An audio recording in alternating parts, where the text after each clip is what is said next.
Okay. So certain parts of Washington State are known for their amazing seasonal harvests. One such place is the Skagit Valley, which is about a 2-hour drive north from the heart of Seattle.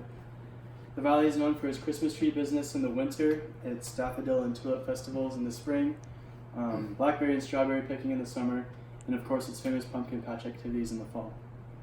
Now, if you have enjoyed any of these seasonal activities or been to a grocery store or farmer's market where you pick up local produce, chances are is that you've enjoyed the harvest of the Skagit Valley.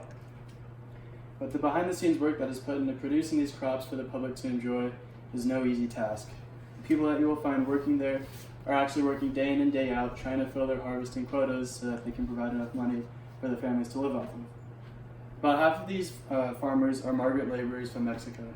Migrant families relocate to different parts of the country depending on where the agricultural work is at its best. Even more surprising, however, is that the children of these migrant workers are also in the fields working side by side along with them.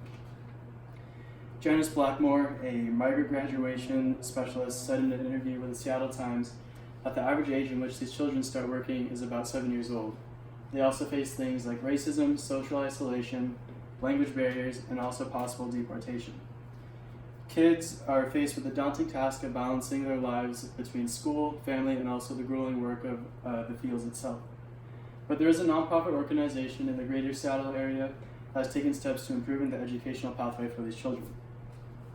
By understanding the difficulties of these migrant workers and volunteering time to help them, we can improve the educational opportunity that these kids can receive.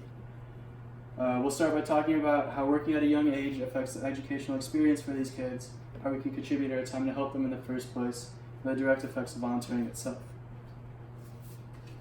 So to start, younger kids don't really have the right tools to budget their time effectively, and it takes a lot of time to create a significant dent into the work in the field. Kids typically go straight to the field right after they finish their schoolwork, leaving little to no time for things like homework and studying for tests that they have the next day. And they have to get home late and then go to sleep and repeat the process the next day. Anna Mendoza was a teen who lived in the Skagit Valley and was one of 5 subjects in the documentary called Every Row a Path. It details the difficulties of being a working student. And in an interview with the Seattle Globalist, Anna Mendoza talked about how it was basically working a full-time job starting at the age of 8. When she got into high school, she actually became a teen mom, had to find a way to budget her time so she could spend time with her baby, work in the fields with her parents, as well as get her homework in on time. And it's no secret that migrant children have a hard time in high school. The same Seattle Times article that I referenced before actually explicitly said that migrant children have the lowest graduation rates in the state of Washington.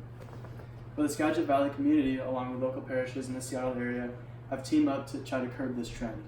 The organization that they formed is called the Youth Migrant Project, or YMP for short. It has a rich history and produces an amazing experience for its volunteers.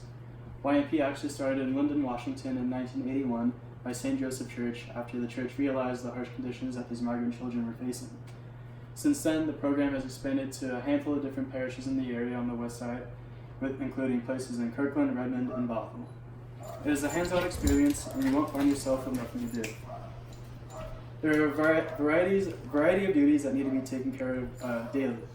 Some of them include babysitting children at local daycares while their parents are out in the field, harvesting blackberries and raspberries to help fill the quotas for the migrant workers, and helping with food bank distribution for the less fortunate in the area. You also get to hear a lot of stories from the people that you meet, and in my experience, it has been very eye-opening and puts a lot of things into perspective. The difference that you make also goes a long way, and reducing the amount of labor done by the community has immediate and long-term effects. By assisting with the daily quotas for the harvest, stress is reduced for the families, and it creates a good working atmosphere between the volunteers and the families themselves. In the long run, kids spend less time in the fields and more time at home, where they can spend more time doing homework and studying. Being able to devote more time to schoolwork actually increases the likelihood of people graduating from high school. So as you can tell, there's a lot more than meets the eye when it comes to things that we take for granted. We looked at how working in the fields in the Skagit Valley affects kids, ways we can help, and how our contributions actually impact their lives. I hope you guys agree that donating our energy to this cause can have a lasting impact. I know for college students it may be hard to find time to volunteer as we're all busy in our lives, but trust me when I say that the leaders at YMP are not picky at all when it comes to volunteering. They'd love to have volunteers for anywhere between 2 hours to 2 weeks, depending on how much of your own time you're able to devote to it. And if any of you guys are interested, please don't hesitate to ask me for details and I can help you get started. Thank you. Oh. Sorry. This is my audience.